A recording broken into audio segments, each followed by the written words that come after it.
Allez, voyons voir.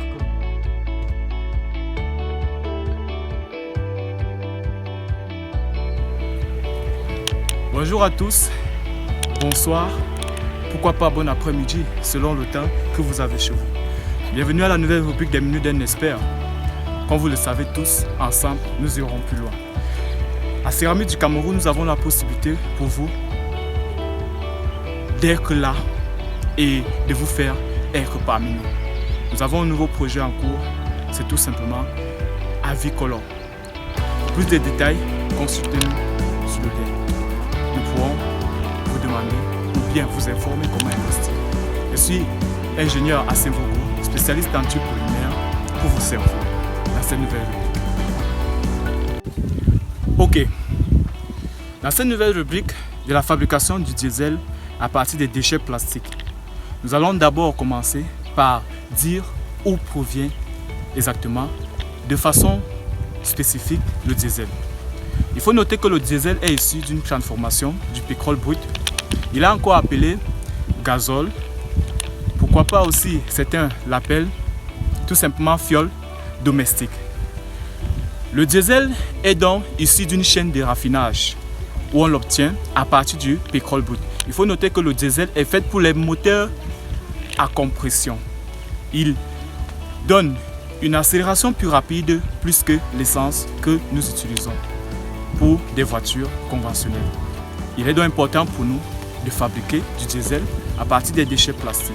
Suivez mon regard. Ok. Fabriquer du diesel à partir des déchets plastiques. Pourquoi valoriser les déchets plastiques? Il faut noter que depuis l'an 2000, le monde produit aujourd'hui 2 fois plus de déchets plastiques qu'il y a 20 ans. Et la production à 152 millions de tonnes de déchets plastiques produits, où l'Afrique occupe la première place, suivie de l'Europe et puis l'Asie. Si l'Afrique occupe la première place, nous sommes tous d'accord que l'Afrique ne joue que le rôle de consommatrice de ces déchets plastiques. Il est donc important de les valoriser en créant d'autres objets qui pourront aider les populations, qui pourront réduire le taux de chômage, d'où la proposition de notre cas. On sait que le diesel, on quitte d'un pétrole brut pour l'avoir. Et on sait que pour avoir du plastique, on quitte d'un pétrole brut. Pourquoi ne pas faire une réaction inverse pour pouvoir produire du diesel? Suivez-nous dans la minute d'un expert. Il est important de produire car si nous ne valorisons pas des déchets plastiques, d'ici 2050, nous serons exactement à 12 millions de tonnes de déchets plastiques mal gérés. Et cela devient un problème pour l'environnement et la pollution s'agrandit.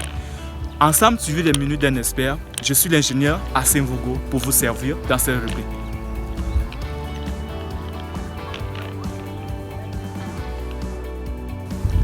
Ok, comment donc produire du diesel à partir des déchets plastiques?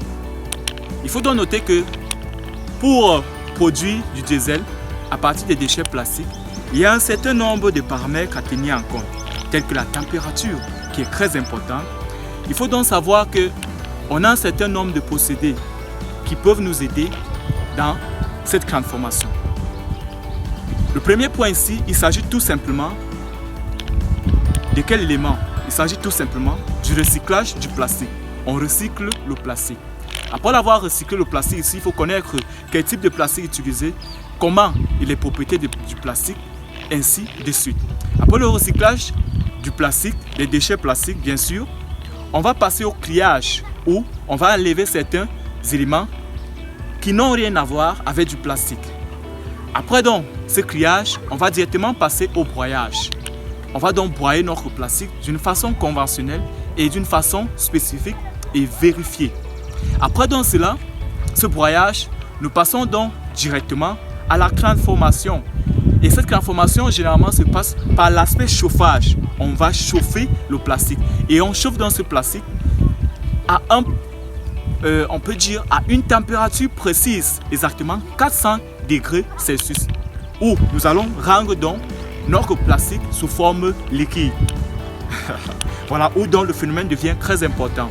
Ici donc, un élément, une action, une réaction, un procédé entre en jeu. Il s'agit tout simplement de la pyrolyse. La pyrolyse est encore appelée thermolyse.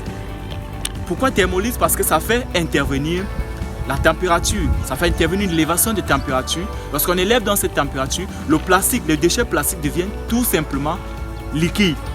Et on passe donc par une étape de séparation. Cette étape donc, à partir donc, depuis, on appelle généralement ça la pyrolyse ou thermolyse. Et pour passer donc par cette action, nous serons tout simplement obligés de réfléchir comment passer par des pyrolyseurs de plastique. Il est donc très important pour nous. Qu'est-ce que la pyrolyse donc? C'est donc une transformation de la matière plastique qui, à haute température, environ 400 degrés Celsius, rend nos déchets plastiques liquides qui deviennent donc un produit facilement. Donc on quitte donc de ces déchets plastiques, on obtient donc cet élément liquide. Et lorsqu'on obtient donc cet élément liquide, qu'est-ce qui se passe par? Il y a donc l'augmentation de la température, bien sûr. Et cela donc, il faut noter que la pyrolyse se passe en absence d'oxygène. C'est donc cette absence d'oxygène qui nous permet d'avoir ce liquide. Et à partir de là, nous sommes quittés d'un élément qui était solide à un élément liquide. Et à ce moment, nous pouvons procéder aux étapes suivantes, notamment pour avoir notre liquide. Et on peut parler à ce moment-là donc de diesel. Il faut noter que cet aspect diesel est contrôlé par d'autres aspects pour pouvoir être acceptable. Il faut aussi noter que des études doivent encore être menées dessus pour pouvoir contrôler la qualité de cela. Mais toutefois, je peux vous rassurer, vos moteurs à compression peuvent déjà circuler car c'est du diesel et du vrai diesel. Dans la minute d'un expert, nous vous expliquons des choses d'une façon précise et concise. Ensemble, comme jamais, je suis ingénieur Hassim Vogo pour vous servir dans cette nouvelle rubrique des minutes d'un expert. Comme moi, faites confiance aux minutes d'un expert. Céramique du Cameroun, c'est toute une vie.